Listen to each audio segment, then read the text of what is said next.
السلام عليكم ورحمة الله وبركاته. الحمد لله رب العالمين،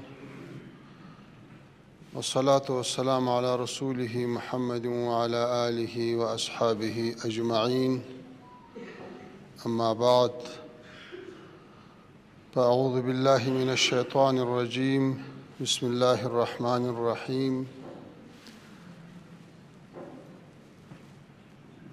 الذي أطعمهم من جوع وآمنهم من خوف.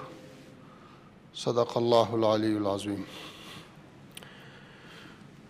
د مجلس ترنو حاضرینو، د هیواد محترمو ملي تجارانو او صنعتکارانو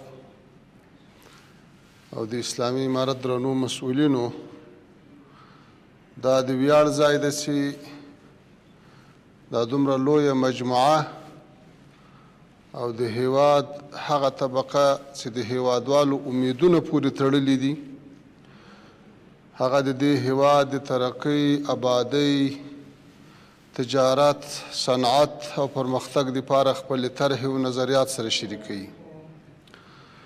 ورونو، کوم آیات شریف چې ما د تاسې په مخ کې تلاوت کو، دې کې الله تعالی دوه لوی نعمتونه ذکر کړي دي چې په هغو کې یو امن ده او بل طعام یعنی خوراک ده. او واقعا په یو هیواد کې دغه دوه هغه بنیادي ستنې دي چې د هم دغو له تقویت او برکت نه بیا هیواد په ټولو برخو کې ترقي کوي. د امنیت په برخه کې خو د تاسې ورونو، د تاسې کسیرانو، د تاسې اولادونو قرباني ورکړه، وطن یې له اشغاله خلاص کو،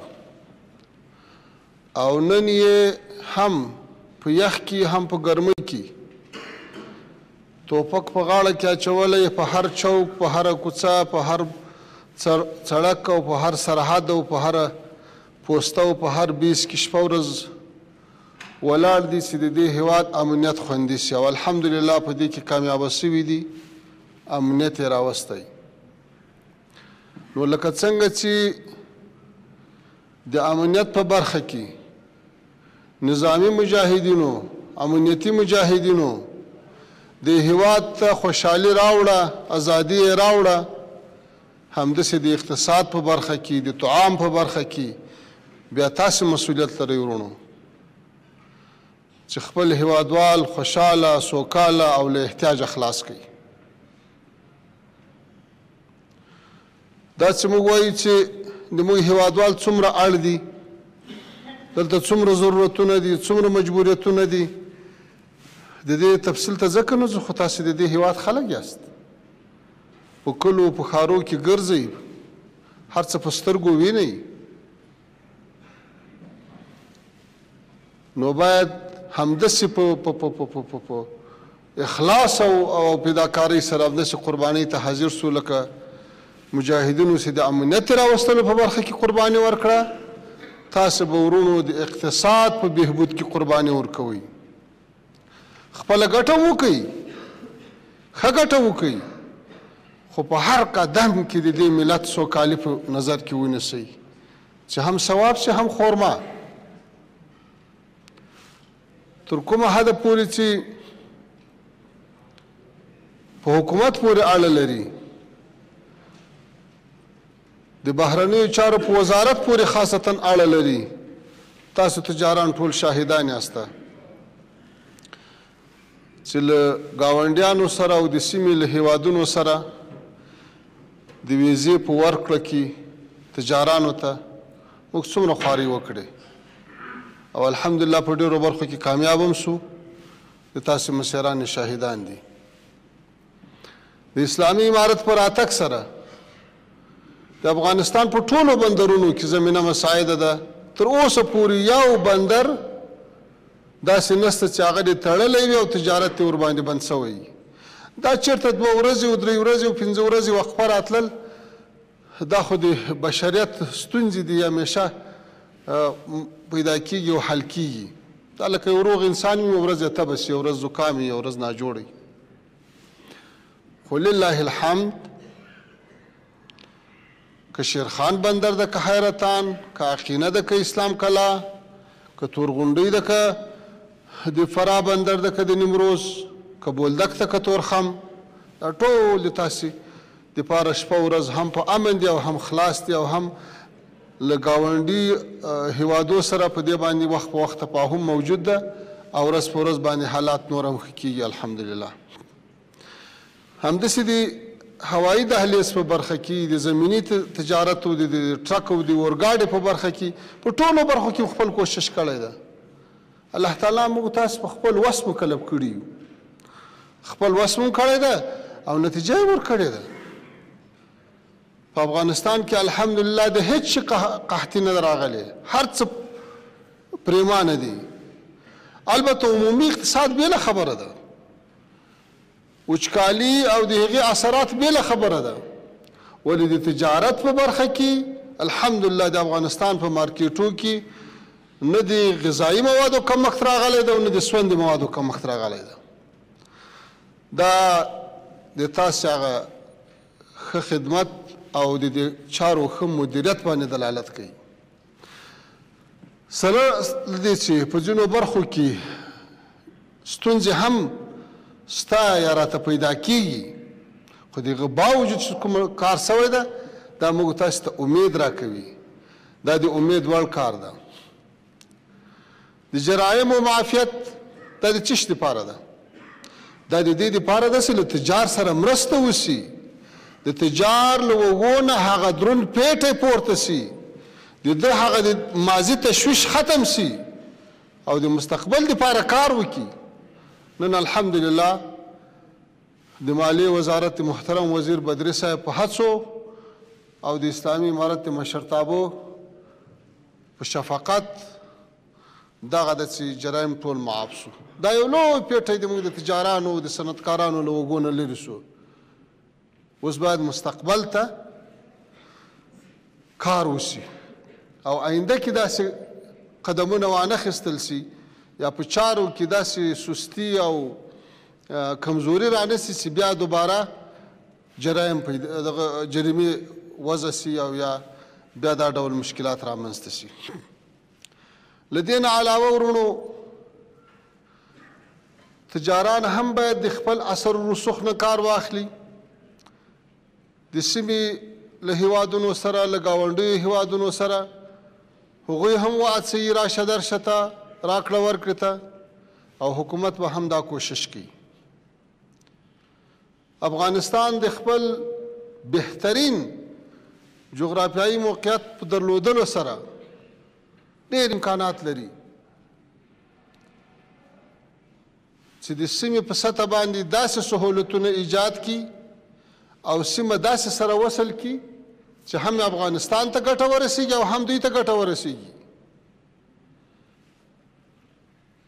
نن که د موږ تاسې سیاست په مخ ځي او که اقتصاد په مخ ځي او که امنیت نور ښه کېږي، دا ټول په هغه صورت کې چې موږ له نړۍ سره مثبتې اړیکې ولرو.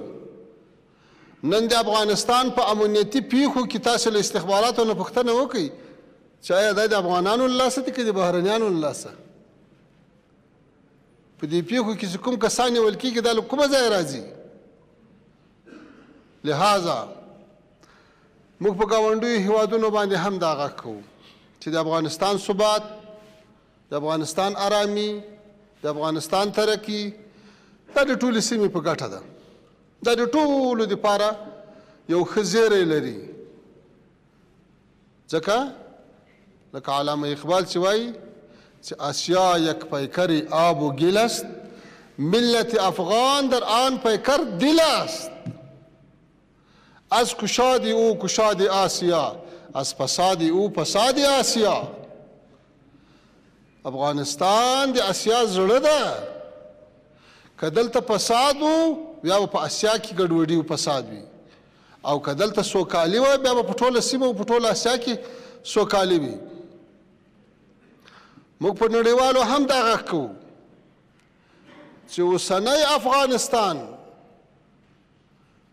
چې 500 هیوادو د امریکا او د ناټو او د اشربانو او د دنیا د لویو قوتو په مرسته او د داخلي لکونو مسلحو ځواکونو په موجودیت کې امنیت نه سوی ټینګولی، سرحدات یې نه سوی خوندي کولی. نن هغه افغانستان په امن ده، نن سرحدات خوندي دي. نن خو د یوه لویست څوک دا جرأت وکړي چې د افغانستان خاورې ته رادننه سي، نو چې دا ټول په ځای سوي دي. نو دنیا سره هم مثبتې اړیکې غواړي، دنیا ته هیڅ خطر هم له افغانستان نه ده متوجه. د دې فرصت ته باید استفاده وسي، دې ته باید وده ورکړل سي. د افغانانو مزاج باید درک سي. دلته د فشارونو ډېر اپشنونه وکارول سو، دلته د بمونو مور استعمال سوه، دلته د دنیا ټولې پرمختللې وسلې استعمال شو. کومه نتیجه یې ورکړه؟ دلته شوروي تجربې وکړې، دلته انګریزي امپراتوري تجربې وکړې، دلته امریکا او د هغو متحدینو تجربې ورکړې. کومه نتیجه یې ورکړه؟ دغه امن چې نن د دې هېواد د سپېرو ځوانانو ټینګ کړی دی، آیا د دنیا هغه ماډرنو وسلو د امن ټینګ کړی و؟ نه و ټینګ کړی. د دې وطن مزاج دا ده چې له دې سره به په همکارۍ چلیږي، له دې سره به په راشه درشه چلیږي. او که د فشار اپشنونه څوک کاروي، نو د دې معنا دا ده چې افغانستان بیرته بد امني او ګډوډۍ ته بیایي، او هغه د هیچا په ګټه نه ده. بیا به هیڅوک هم کنټرول نه کړی سي. دا منم چې اسلامي امارت هم مسؤلیتونه لري، هم یې د هیوادوالو په وړاندې لري، هم یې د نړیوالو په وړاندې لري. ډېر مسؤلیتونه یې پوره کړي دي او ډېر یې لا په مخ کې دي. امارت به هم خپلو مسؤلیتونو ته متوجه کیږي. هغه ستونزې چې موجودې دي د هغو د حل دپاره به شپه ورځ کوشش کوي. موږ مایوسه کیږو نه، ډېره اوږده مبارزه هم شاته پرېښې ده. هره سختي او تکلیف که راځي، په الله تعالی توکل لرو، ایمان لرو چې هغه به رڼا ته ځي، هغه به حل کیږي. خو خواري غواړي، محنت غواړي، زحمت غواړي. دا ملت له موږ تاسې نه خدمت غواړي. ما مخکې هم دا خبره کړې چې دا ملت د موږ په شکلونو نه ده مین، دا ملت په هغه نظریه او عقیده مین ده چې موږ ورته اعلان کړې وه.